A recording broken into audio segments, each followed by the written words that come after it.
Assalamualaikum warahmatullahi wabarakatuh. Apa kabar kawan? Semoga kalian sehat selalu. Jumpa lagi bersama teknisi idola.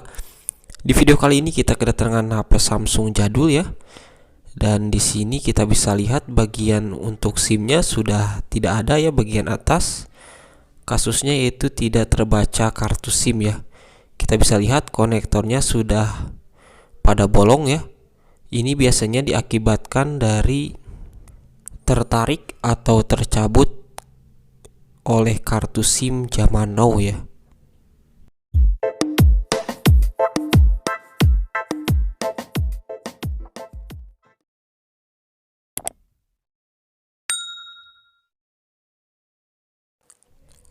Oke, langsung saja kita eksekusi ya. Di video ini kita tidak akan mengganti keseluruhan konektor yang rusak ini ya.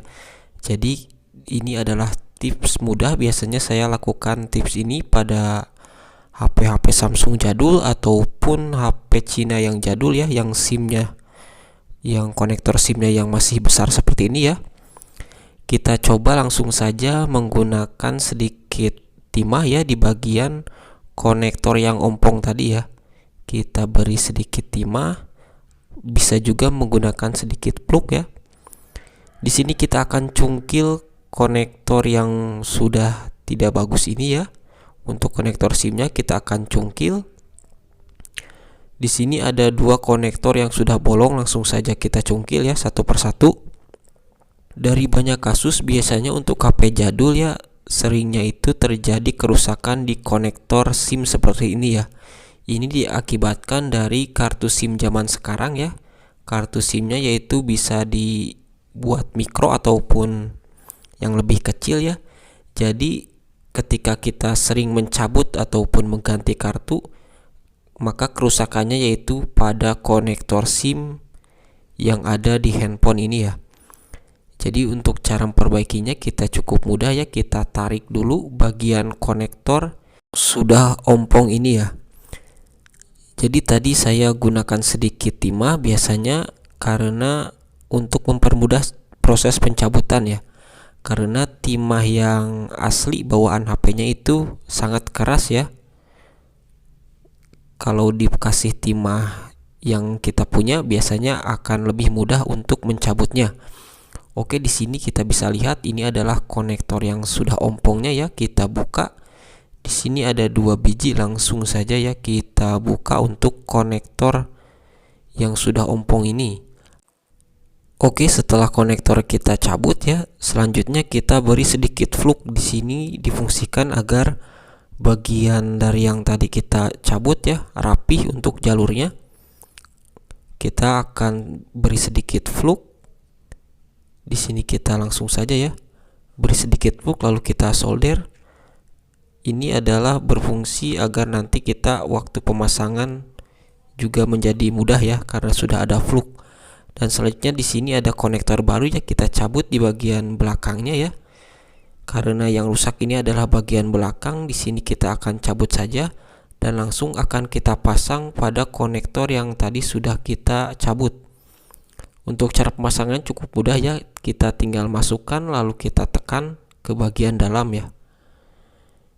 Jadi cara ini sangat efektif ya dan tidak ribet karena biasanya kalau kita ganti secara keseluruhan untuk prosesnya agak lama ya. Dan untuk pencabutan dari konektor keseluruhan ini sangat sulit karena biasanya untuk konektor ori itu sangat sulit untuk dibuka ya. Meskipun menggunakan blower agak lama. Jadi ini adalah tips mudah untuk memperbaiki konektor SIM yang ompong di bagian belakang ya ataupun di bagian depannya sama saja ya. Setelah kita pasang konektor yang baru ini ya, kita tekan ke bagian dalam dan selanjutnya kita lakukan pensolderan ya. Bisa menggunakan sedikit fluk agar solderannya menjadi rapi.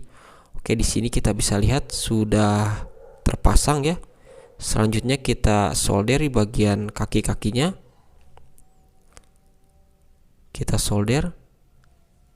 Kasus ini sangat sering terjadi pada Samsung jadul ya. Dan tips ini sering saya lakukan karena di samping efektif dan juga menghemat waktu ya, karena tidak mengganti secara keseluruhan untuk SIM-nya, dan untuk hasilnya juga memuaskan ya, karena kita tidak mencabut konektor SIM yang ori ini. Biasanya konektor SIM yang ori ini kuat ya untuk di bagian seng depannya.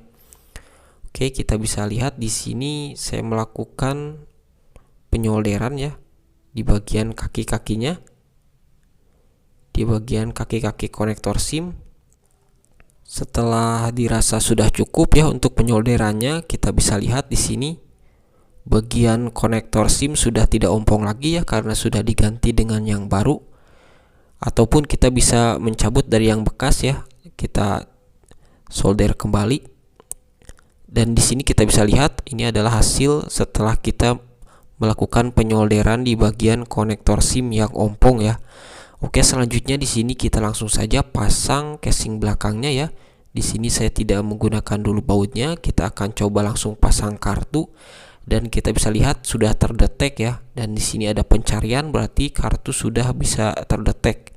Semoga video ini bermanfaat ya. Jangan lupa untuk like, komen, dan subscribe. Salam sukses. Wassalamualaikum warahmatullahi wabarakatuh.